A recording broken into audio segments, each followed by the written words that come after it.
নমস্কার বন্ধুরা, আশা করছি সবাই ভালো আছেন। আজকে ব্লগটা একটু বিশেষ ব্লগ। মানে আজকের দিনটাই হচ্ছে বিশেষ। তবে আমি যেহেতু অনেকটাই পিছিয়ে আছি বা অনিয়মিত হয়ে আছে আমার ব্লগ দেওয়ার ক্ষেত্রে, সেজন্য বলি।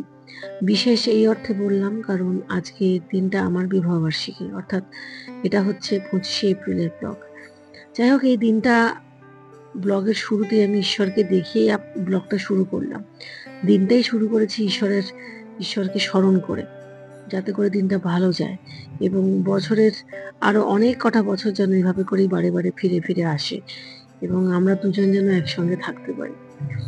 তো যাই হোক, আজকে সকালে যেহেতু অফিসের রান্নার খুব তাড়াহুড়ো ছিল, সেই জন্য চাউমিনটা করলাম। আর চাউমিনের মশলাটা আমি এখানে দেখিয়ে দিলাম যে এই ভাজা মশলাটা দিয়েই আমি চাউমিন করি। ওই গোলমরিচ, জিরে, মৌরি এবং দারচিনি। আর এই কেকটা আমার আজকের বিশেষ দিনের একটা সবথেকে বড় স্মৃতি হয়ে থাকবে। তবে এই বিশেষ দিনে আমি এই ব্লগে আমার জীবনের যিনি বিশেষ মানুষ তাকে কিছু বলতে চাই। প্রথমেই বলি যে এই দিনটা শুধুমাত্র একটা তারিখ নয়, এটা আমাদের পথ চলার, ভালোবাসার বন্ধনের একটা স্মৃতি। সেই প্রথম দিনটা খুব মনে পড়ছে, যেদিন আমার জীবনের নতুন অধ্যায় শুরু হয়েছিল। হাসি, কান্না, সুখ, দুঃখ, ঝগড়া, ভালোবাসা সবকিছু মিলেই তো গল্প, আর সবকিছু মিলিয়েই হচ্ছে জীবন। বছর পেরিয়ে গেছে, কিন্তু প্রত্যেকটা মুহূর্ত আমাদের সম্পর্ককে আরো গভীর করেছে। তুমি পাশে ছিলে, আছো এবং আশা করছি সারা জীবন থাকবে। এবং এই বিশেষ দিনে তোমাকে জানাই অনেক অনেক ভালোবাসা, কৃতজ্ঞতা এবং হাজারো শুভেচ্ছা।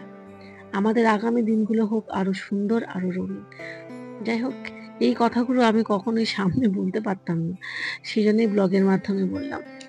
আসলে কি জানেন তো বন্ধুরা, আমরা যত একে অপরে একসঙ্গে থাকি না কেন, একে অপরের প্রতি কৃতজ্ঞতা থাকাটা প্রত্যেকটা সম্পর্কে অত্যন্ত প্রয়োজনীয় এবং সেই সঙ্গে রেসপেক্টটাও।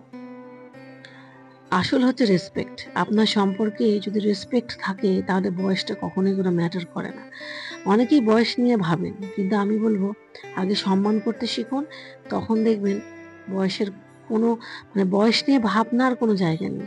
তো যাই হোক, আজকের এই বিশেষ দিনে আমাদের ডিনারে ছিল ফিশ ফ্রাই, রুমালি রুটি, পনিরের একটা আইটেম ছিল, আমার এই মুহূর্তে মনে নেই, সম্ভবত পনির মালাই ছিল, রুমালি রুটি ছিল, লাচা পরোটা ছিল, স্যালাড ছিল, বিরিয়ানি ছিল, চিকেন মাঞ্চুরিয়ান ছিল এবং ছিল গার্লিক চিকেন। আজকের ব্লগটা এখানে শেষ করছি। সবাই মিলে একসাথে বসে ডিনার করছি, খুবই ভালো লাগছে। যদি আমার ভিডিও ভালো লাগে তাহলে অবশ্যই আমার চ্যানেলটা সাবস্ক্রাইব করবেন, আমার পাশে থাকবেন।